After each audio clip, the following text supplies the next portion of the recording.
selfish ones who think this world revolves for them.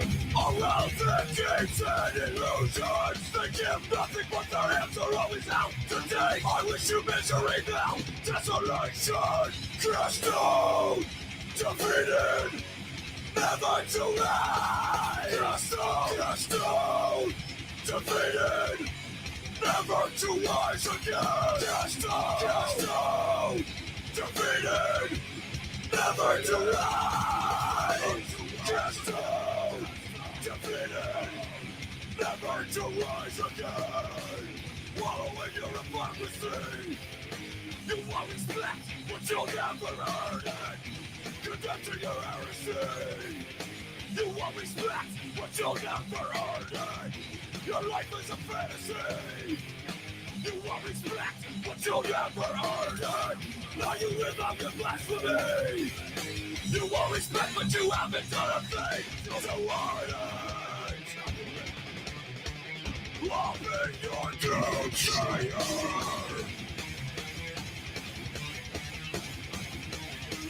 motherfuckers! Your doom awaits you!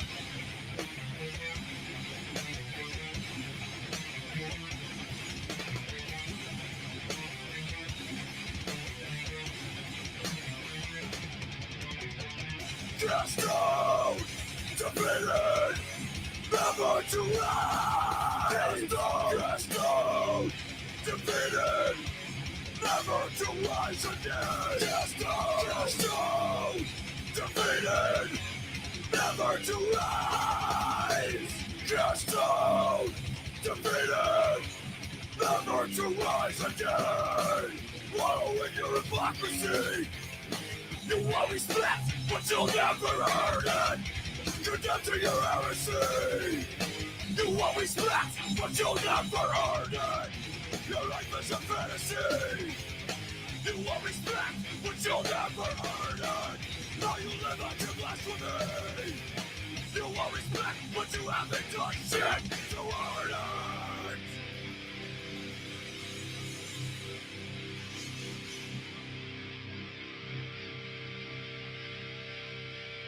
Your doom awaits you!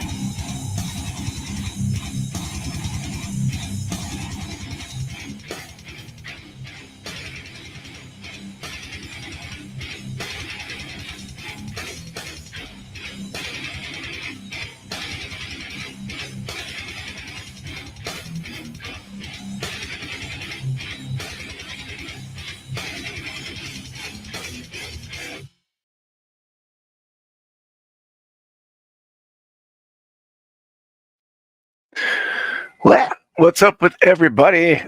My throat's already sore. Maybe I was singing that song in the background. I don't know. Hello, welcome everybody. If you're tuning into this after on YouTube, not welcome because we're not here together, but welcome to the YouTube. But yeah, we're here to talk. We just launched this morning. Some of you might have missed it. We launched on a brand new, to us, to Dan and I, a brand new crowdfunding site called Zoop. Our first time on Zoop. It's a comic-centric crowdfunding platform, and we're going to talk a little bit about that today. We obviously are here to celebrate the launch. You see it right there. The amazing, awesome covers for Drumsticks of Doom, Band on the Silver Mountain, #1, the new miniseries. We wrapped up the first 4 issues late last year. We were able to launch the trade early this year. And thanks to all those backers and supporters, that set us up to go ahead and launch Arc 2. And this, again, we're doing them like mini-series, like, you know, if you're a fan of Hellboy and BPRD and those kind of things. Those series, Lonely Hunters is one recently. Harrow County is another one that I enjoy.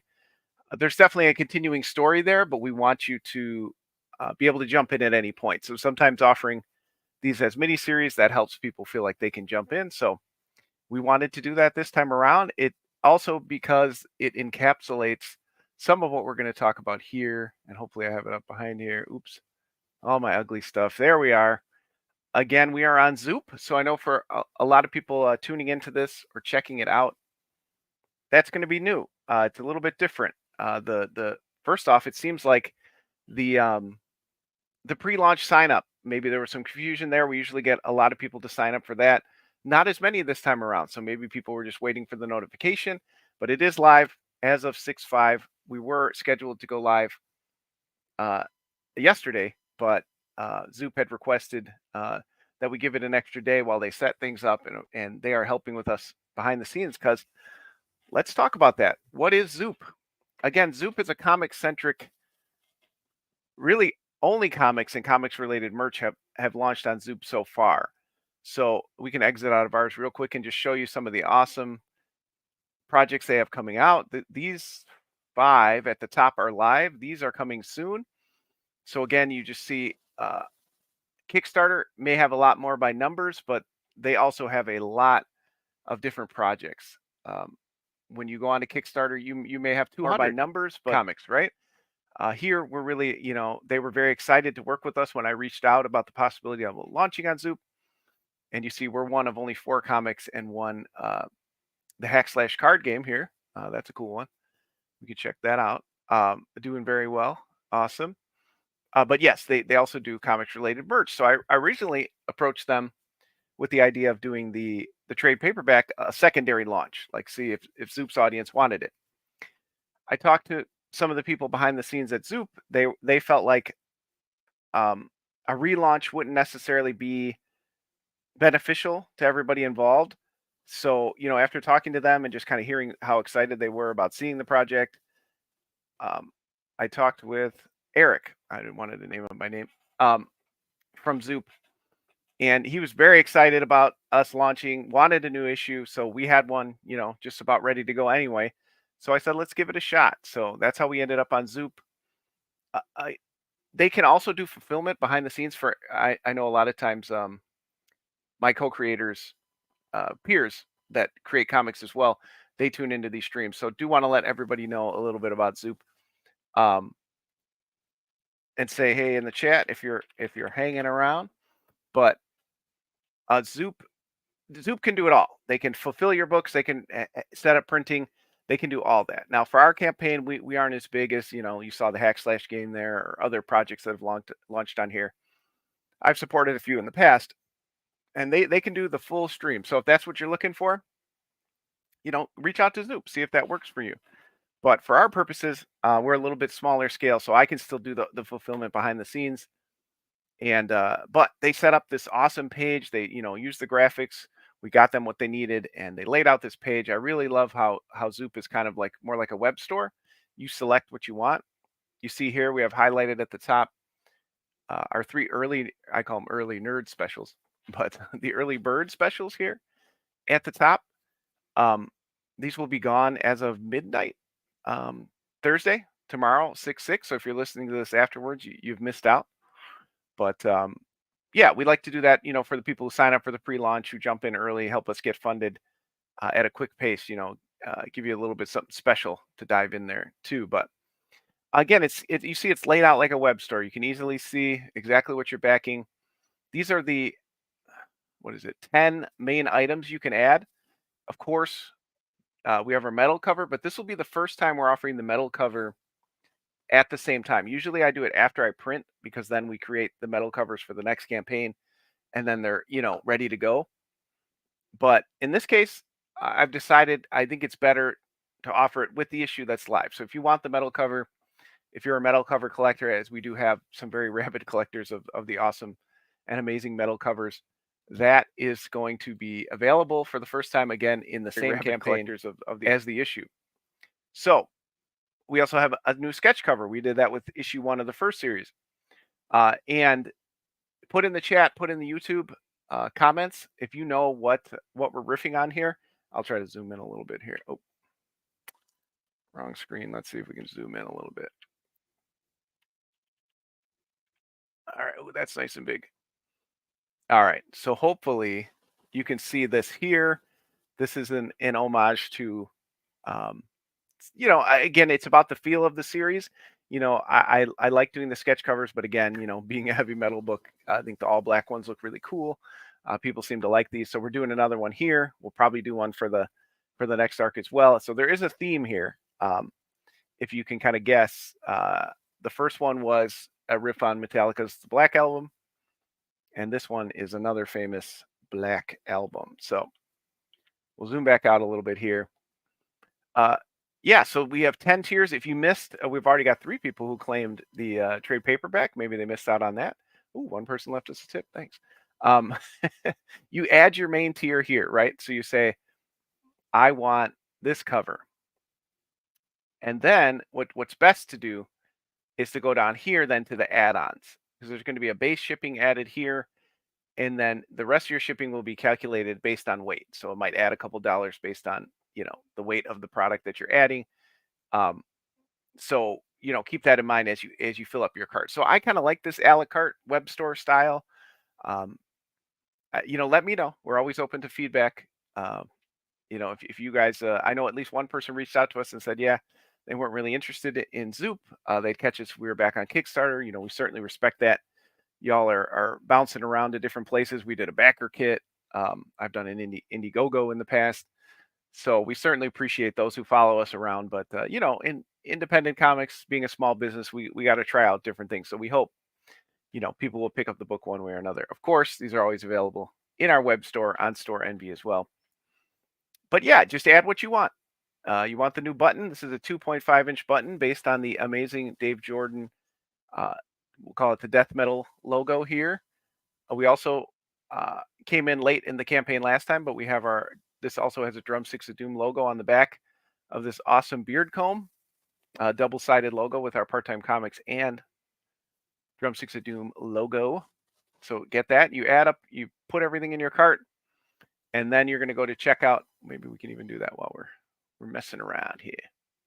So I'm a heavy metal guy. I want the heavy metal cover. I want the iron-on patch. I want the new button. I want the beard comb. So then I've added them all there. So again, a little bit different. You can kind of see your cart, see where you're at. A little bit different than other campaign sites, right? If that's all you want to do, you know that you're in. You go straight to checkout. It'll calculate your shipping, all that stuff there. Again, a little bit different than other sites do it, but I like that a la carte style for me.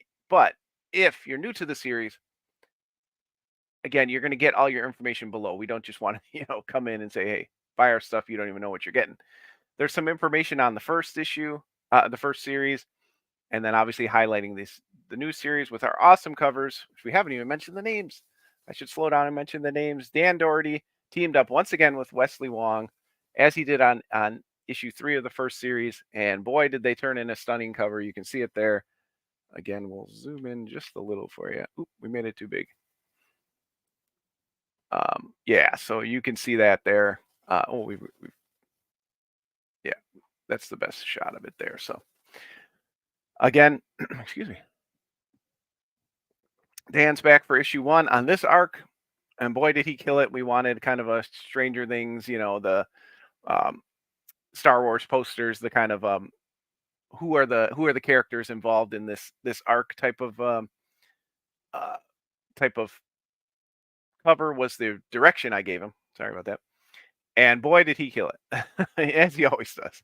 He never disappoints. Yeah, we got Argyle here, floating above the shack on the Silver Mountain, which again, the title, if you know your heavy metal history, you know what the Silver Mountain was one of the early heavy metal songs.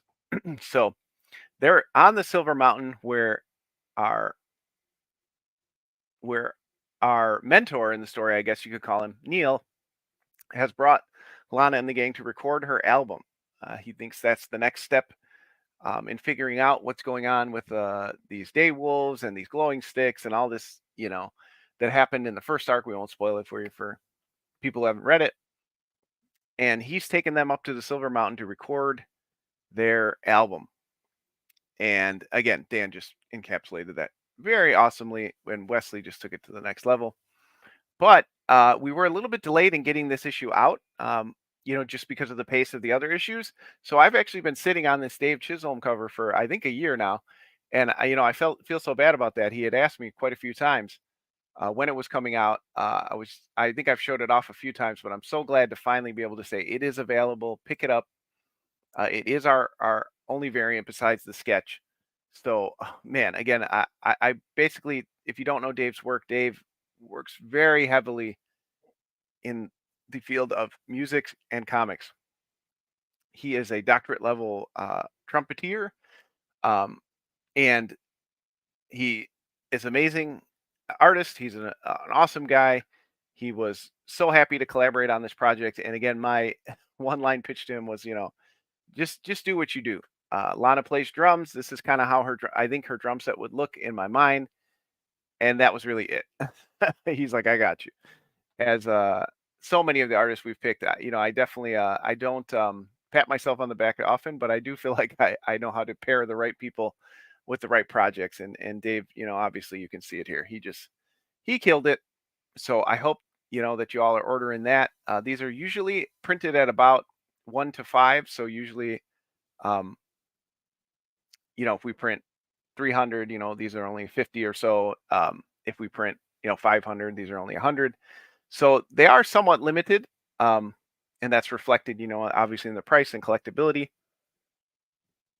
But I hope also that doesn't deter you. We've got an awesome sale. I should have mentioned up here, way up here. We've got a discount for the first couple days on all 3 of these covers. You can get them at a great price.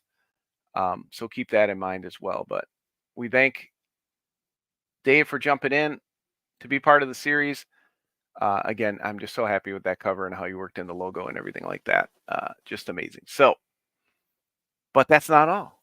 We weren't satisfied enough with comics. We didn't have enough. Just amazing. So we didn't have enough going on in the world that we said, you know what, comics aren't enough occupying our time, working, family, all that stuff. No, we need to get into the world of stuffy creation. So that is what we did. We have created, oops, I'm going to make myself bigger. There he is. If you haven't checked out the streams recently, there he is. And now that we've kind of went over what you can expect in this campaign, let's bring in the other man of the hour. If I can figure it out. There he is. Hey. Hey, how's it going? Thanks for joining us. I'm here. Ready to catch you at a hectic end of the year working man. That's all good. Yeah, today was crazy, but happy end of school year for Dan. Yeah, I guess I should have coordinated better with you. I might have launched tomorrow if I had known.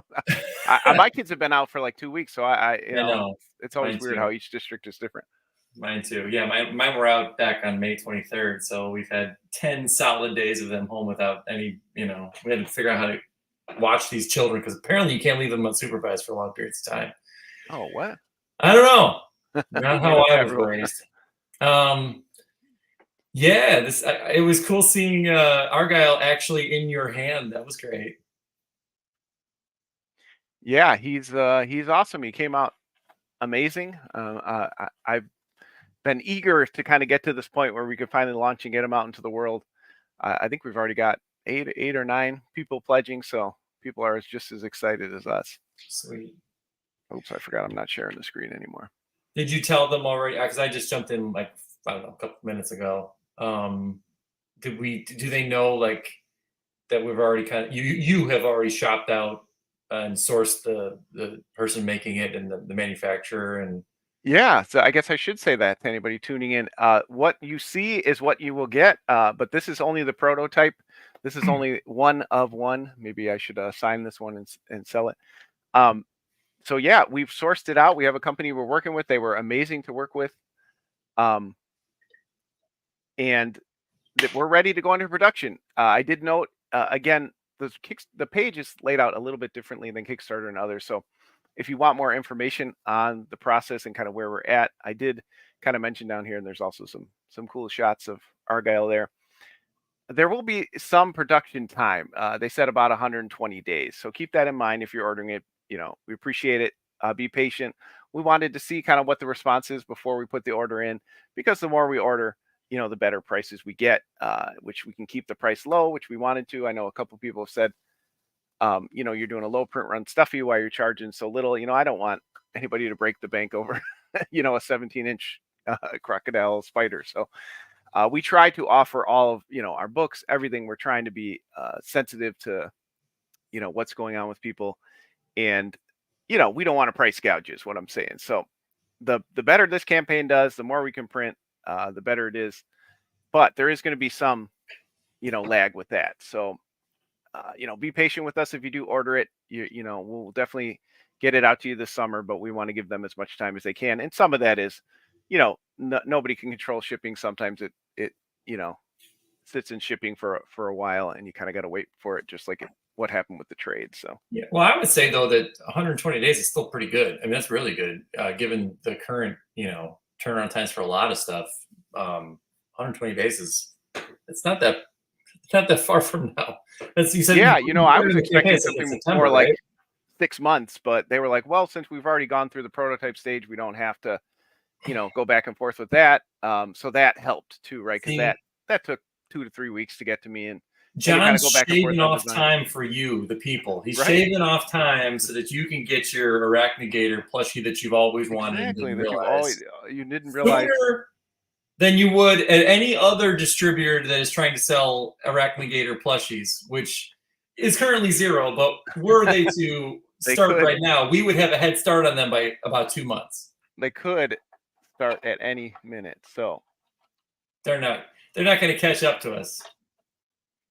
But yeah, I see it's almost exactly the length of a drumstick, which is just under 16 inches. So how about that?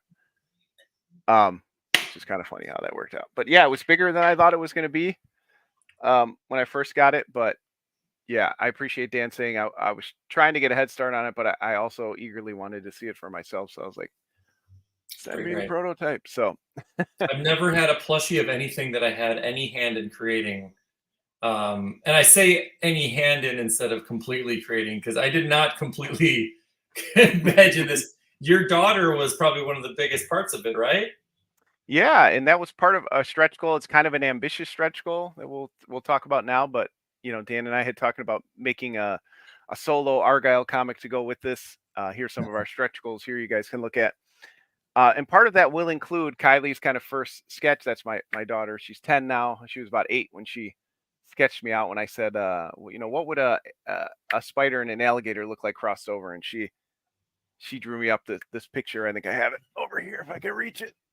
And I said, yeah, we got to put that in the book. So, so yeah, Kylie sketched that up for us. And then, I sent it to Dan, obviously. It's really cool. And then I just got to have fun with drawing this adorable, it should be a creepy creature, but it's like the cutest thing about the whole book. It is. And, I was kind of thinking of, a sidekick or something to add. So it was just really perfect that I don't know. I was just kind of thinking about, the world and hybrids and that some of the backstory is, that's part of the, well, I won't spoil it, but that plays into how these werewolves in the book are able to come out during the day and, alchemy and manipulation and all that stuff that would happen in a heavy metal world. And yeah, it's really fun for me too. And that's part of why I did it. Like you joke, most of us probably won't have a stuffed animal in the comics world or an action figure. I think we've all dreamed of it when we were kids, right? But it just kind of made it cooler because, yeah, you and Kylie collaborated on it. We put it in the story. He's had such a great response. People are loving him as part of the story.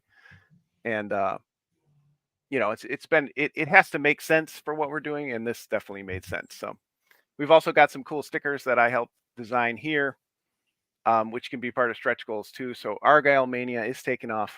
This year will be the year for Argyle to take over. It's his year. Nothing else is happening this year. Just Argyle. Right. But yeah, we've got some ambitious stretch goals. So again, Zoop is laid out a little differently. So you got to scroll down a little bit, but hopefully you'll check that out. We did give you kind of a timeline for the book. We're being, we're going to try to under promise, over deliver. So hopefully again, we'll be able to beat these timelines as we usually do, depending on the printer speed and shipping and all that. Well, I forgot how many campaigns you've done, John. I mean, I've done my share, but I have not done 20. That's impressive. And they're all indie books, right? Like they're all basically indie comics. Yeah, that's all I've been doing the last 15 years. Probably should have early on, in the early days of Kickstarter. Probably should have thrown some more up on Kickstarter and the other programs, but I was trying to think of it the other day. I think I've done 16 Kickstarters, one Zoop now, two Indiegogo, and a program called Chip In is what we did the first anthology through. You probably Oh don't man, remember back then. it goes way back, yeah. And I think that one's long gone. But yeah, I've been part of a few. I'm also part of an anthology that's live right now, and been a part of a couple of those as well. So, but thankfully I'm not the one running that one. So Oh, it's crazy. So did you tell them why Zoop? yeah, we did go over Zoop at the beginning. We kind of talked about how it's different, how it's comic centric, how they were pretty excited to collaborate with us. So, yeah, I don't know if you have thoughts like on how it's laid out. How do you feel like it's looking? What's your experience with Zoop? This is my first experience with Zoop. I'd heard people talking about it, so I knew it had like a little bit of a buzz to it, which is always helpful when you're trying to generate as much interest as possible for a project. But this is my first time too, so I was kind of guided by you a little bit. But when I looked at the layout, I do like that you can sort of customize your campaign or your pledge a bit better. A lot of people would get confused or ask a lot of questions about like a Kickstarter campaign. How do I add this on, or how do I customize because I only want this and that, and if you start making custom tiers for every single possible combination scenario, it really gets lengthy and hard to navigate. So I feel like this, it has the potential to be a solution for people who know what they want and want to just put it together. Oh, I see. Oh yeah, Tim.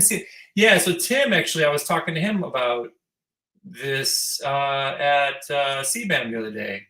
So, because of this hack slash thing. That's Comic Book and Movies Convention for those who missed it. Shame on you, like myself.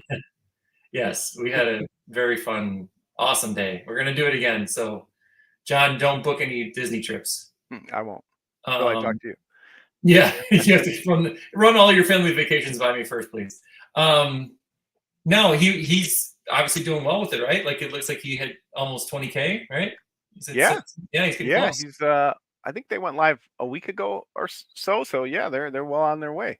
Oh, that's great. And with him, he's kind of buzzing right now because he's got an Eisner nomination for Local Man, and the hack slash Zoe Thorogood book got nominated. Yep.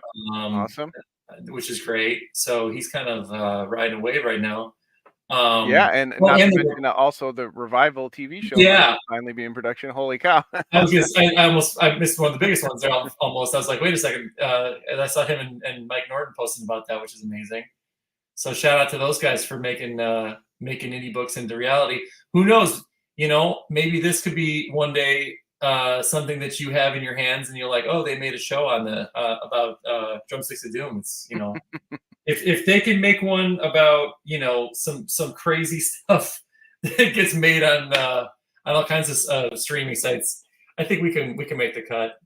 Yeah, we'll make it for cheap. Hollywood, give us a call. Yeah, I mean, I've had my copy of I've got the deluxe hardcovers of Revival. I've had those for over, I think, a decade probably. It's been out.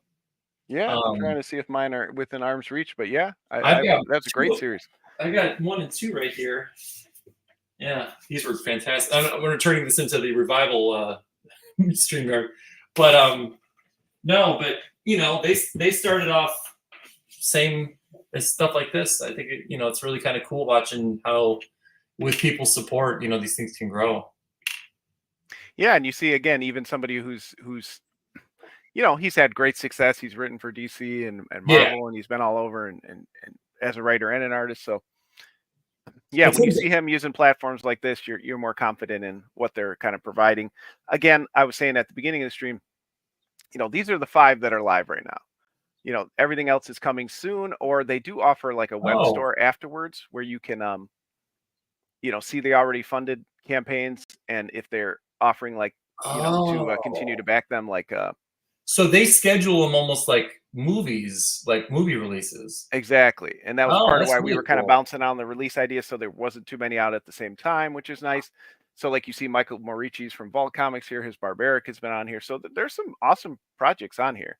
That's great. And you know we we have had a great success on Kickstarter, you and I as a team, both of us individually. Yeah. So I will not speak ill will of Kickstarter, but No. as you mentioned, some of the ways that they lay out their program is a bit archaic, and they're a little slow to kind of come around.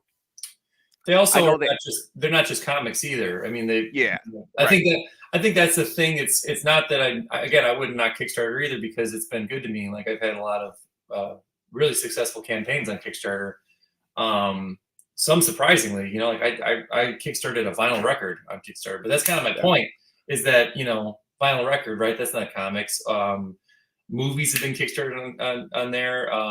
There's been all kinds of things that people kickstart to the all point kinds of where, you worry that maybe you're not getting heard as much because of the amount of voices in the room. So, maybe we're catching Zoop at a really good time where, people who are looking for good new books to read can come and get more of a curated comic central experience. Because I love that idea that they're actually like plotting out the release dates so that they're not overdoing it. I think that's yeah, and that's because some, they don't have that's some Jerry Maguire stuff 200. right there.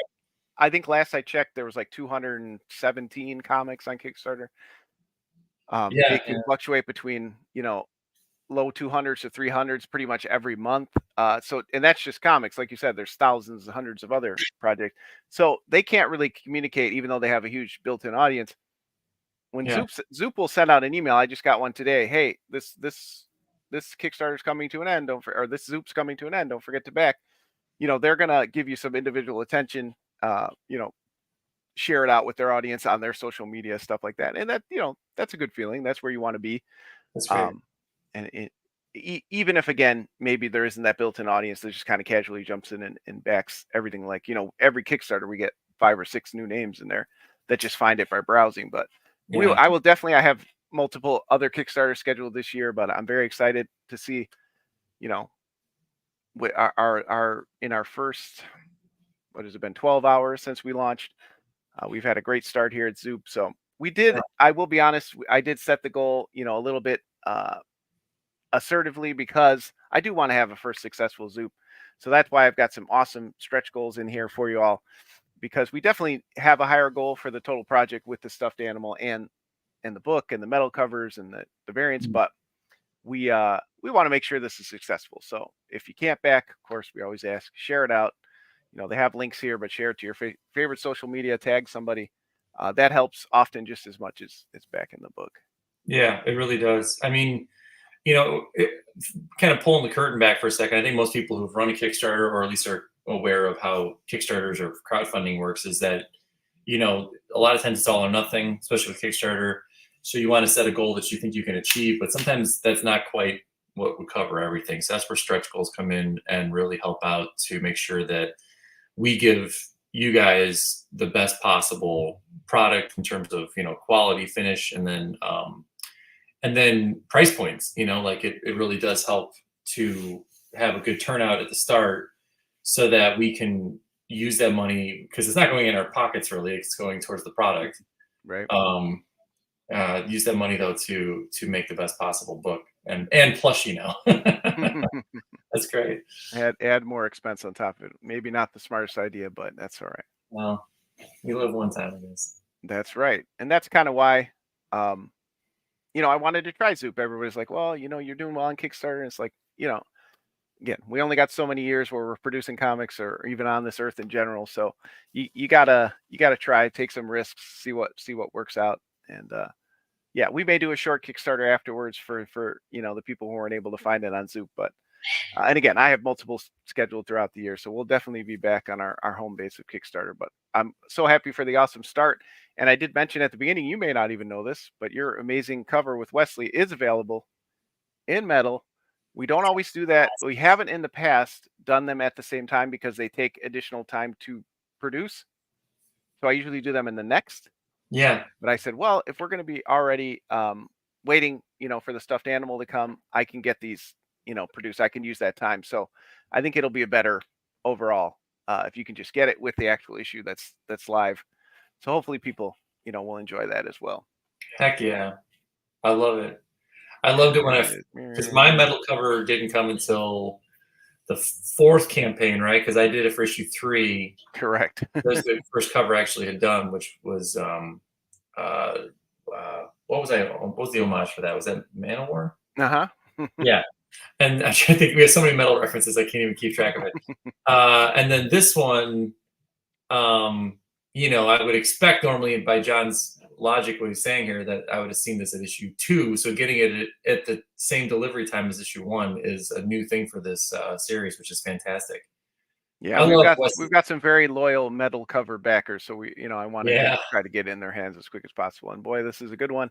Yeah, thanks. You and Wes teaming up again, it's going to look amazing in metal. Wes and I have been working together for, over 10 years for sure. It's got to be, if I think Touching Evil is the first thing, maybe, if that's the case, then it's been 11 years. I might have done something with him before that, though. But my point is that he's one of my favorite colorists to work with. He just really gets what I'm doing when I'm trying to ink to the lighting and the light sources. And his color palette choices are always just like so great. This was a book that it's done in black and white. So there's a very limited amount of times where we see the characters in color, which is really only in the covers. So, he kind of set the tone for this one. I gave him very, very minimal direction on this. And I really only gave him the direction of what was lit up. I'm like, I want those drumsticks lit up, obviously. But then I'm like, I just want a little bit of, hey. Yeah, you should. We got plushies going here. This is unprecedented territory, uncharted waters. He knows. Number one Argyle fan there. She and my buddy David Daub, they are always asking for more Argyle. So they got some secret behind the scenes previews. So they knew this has been coming. But yeah, so thanks. All I was saying was, Wes always just takes it to another level. And as soon as I saw that cover of yours, like you said, with little direction, he nailed it. So obviously he showed his competence and skill, but I just knew he needed to be in the regular rotation. He's actually colored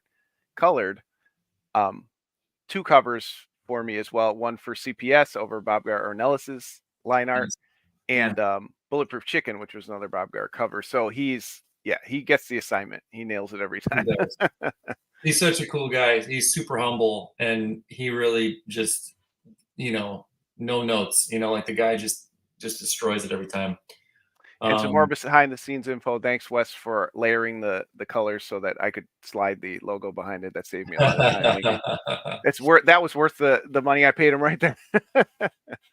Thank you, Wes. But yeah, so you'll be getting his and yours.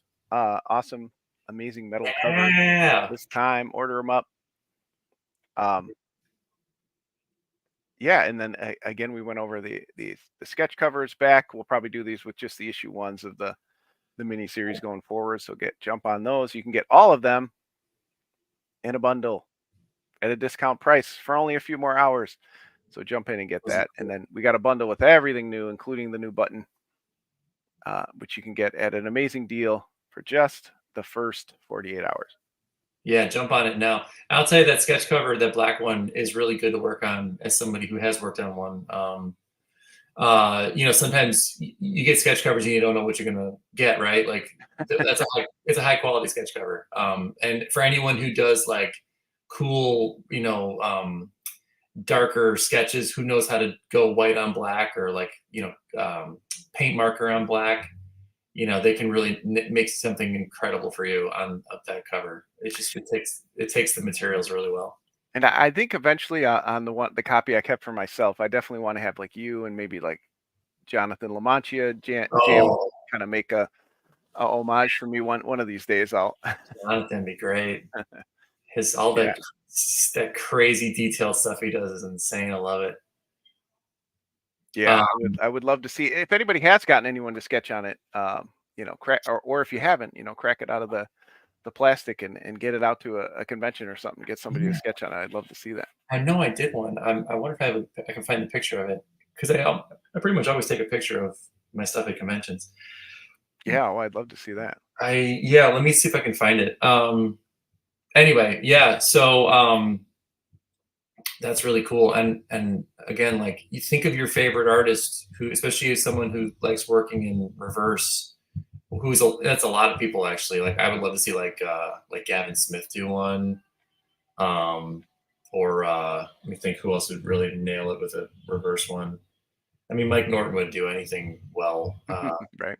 But Bill Sienkiewicz, get Bill Sienkiewicz. Oh yeah, just get Billy Sinks. If you do that, I might buy it off you. I got him on my speed dial. Yeah. But yeah, they're really fun. So so I guess I say that to get the wheels turning for people who might be interested in that kind of particular, culture of comics. Getting sketch cover culture out. It's definitely a big thing right now, and you can imagine an artist who would do something cool with Drumsticks of Doom. You're gonna want to get that black cover.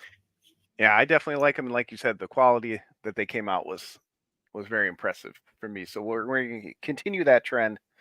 Again, we try to do merch and items that make sense, and that one makes sense. And again, if you're tuning in late, I will give you a no prize if you can name what classic rock or metal album this is riffing on. So we know the first one was the Black Album by Metallica. AC/DC. Oh, you gave it away. You're supposed to let them.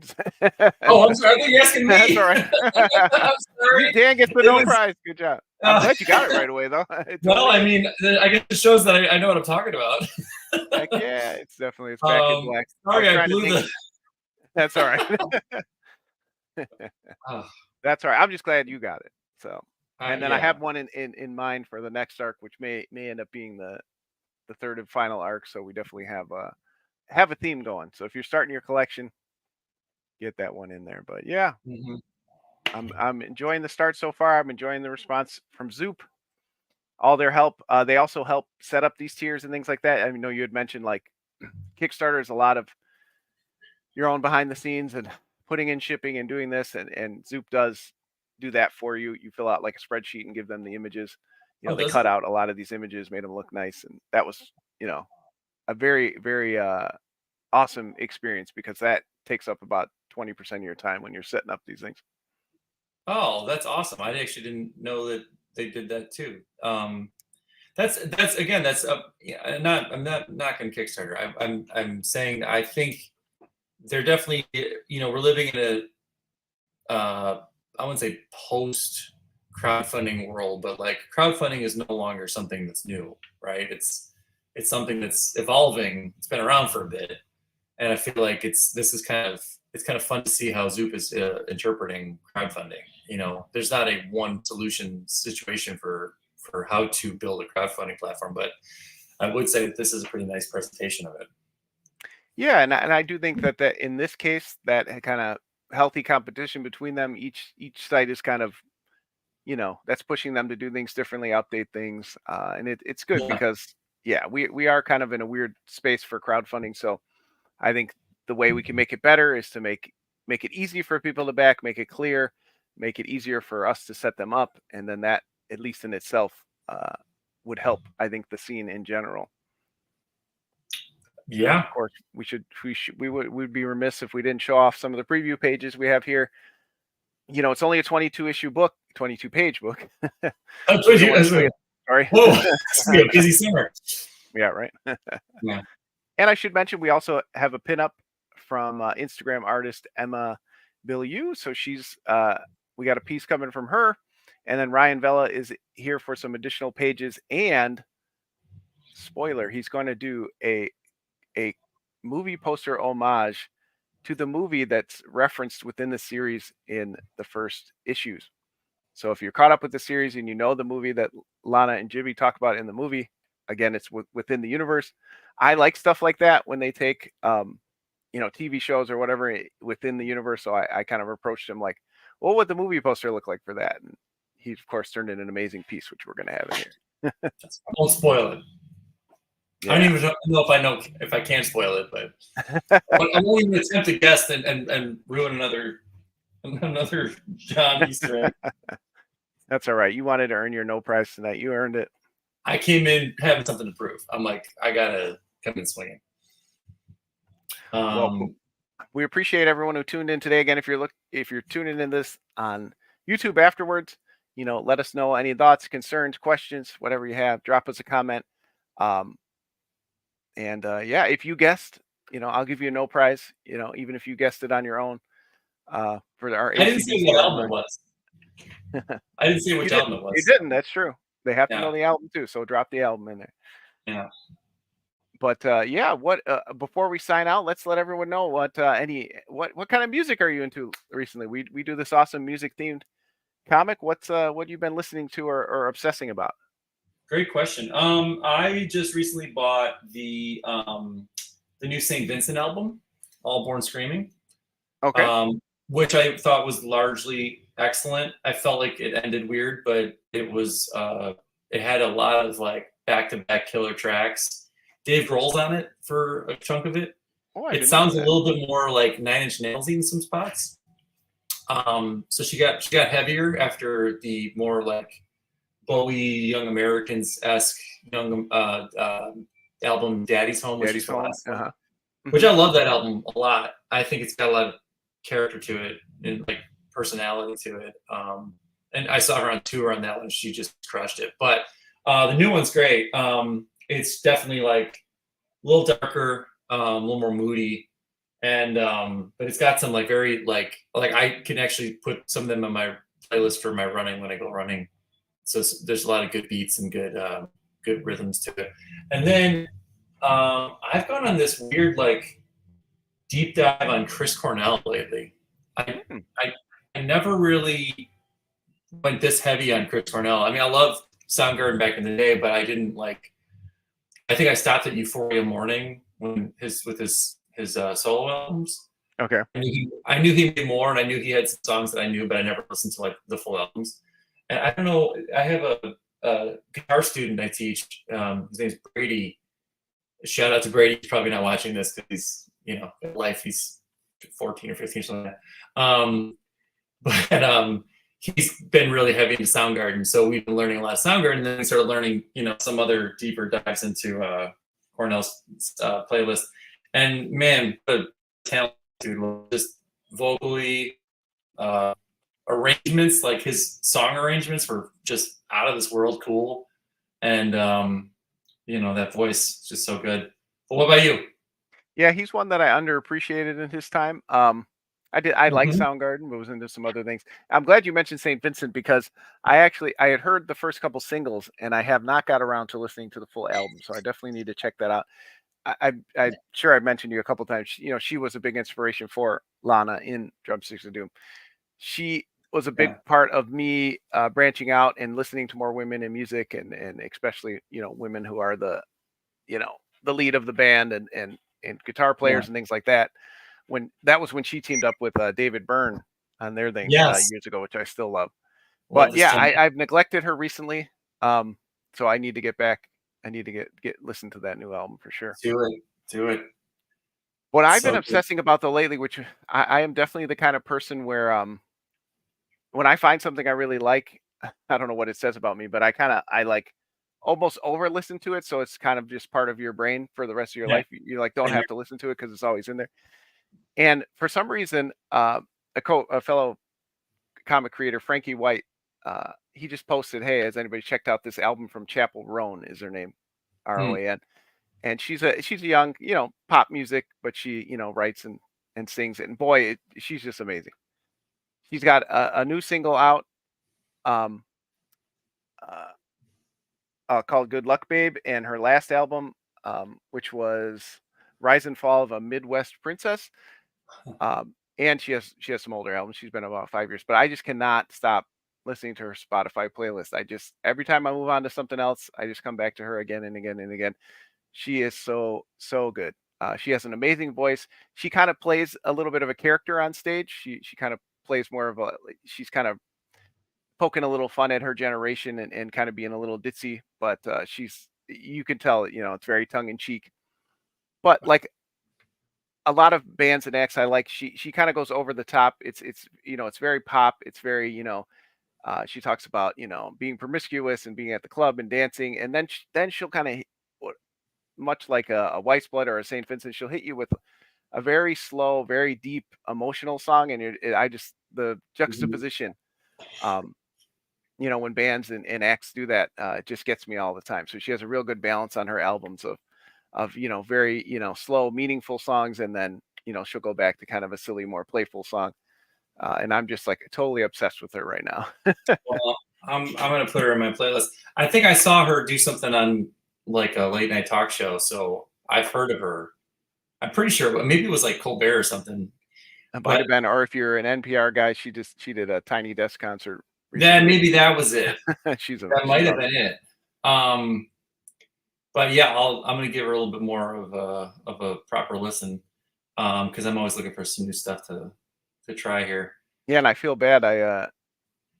I missed her. She's doing like a Lollapalooza after show or something, and I missed tickets, and now they're, of course, $1 million. But oh well. Yeah. Well, yeah, St. Vincent's not even touring in the area right now. I think the closest you can get is Detroit, I think. So. Oh, really? Huh. Yeah, which is actually where I saw her last time. I went up to Detroit and hung out with some friends of mine who had never heard St. Vincent. So Meg and I went, I bought the tickets, and we converted them to diehard fans.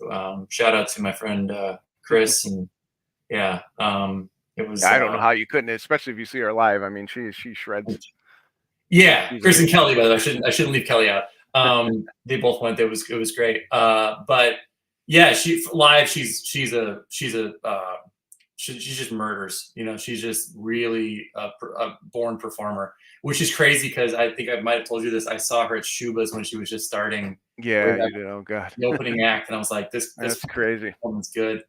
Damn. Yeah, I'd love to go back in time to see her in that. And I actually haven't gotten a chance. Obviously COVID canceled a lot and stuff. So yeah, let me know if you see tickets go on sale. I'm sure she'll have a leg through here at some point. Yeah, I'll keep you posted if that actually happens, because I want some people who appreciate St. Vincent to come with me. Meg loves her, but I don't know a lot of other people in my circle of friends who actually know St. Vincent. Yeah, mine either. I try to pitch it to my friends often, and yeah, I think you either you get it or you don't, and she's just she's awesome. Yeah. So. If you get it. But, yeah. All right. We'll wrap it up. Kids. Happy launch day. Once again, day. Dan. Happy first Zoop day. We'll keep it going here. But yeah, if you haven't got a chance, anybody who's been checking it out, the early bird specials are ending. We've only got 20 supporters, but boy, have they been supporting. So we know there's a lot of you out there who've backed the other books. And if you can't get to it this time around, just give us a share on social media. We sure would appreciate it. Yes. And I'll let Dan going. And Dan, you can celebrate also the end of the school year. That's what I've been cheersing to, Randy. All right. Take care, everybody. Take care. Bonk.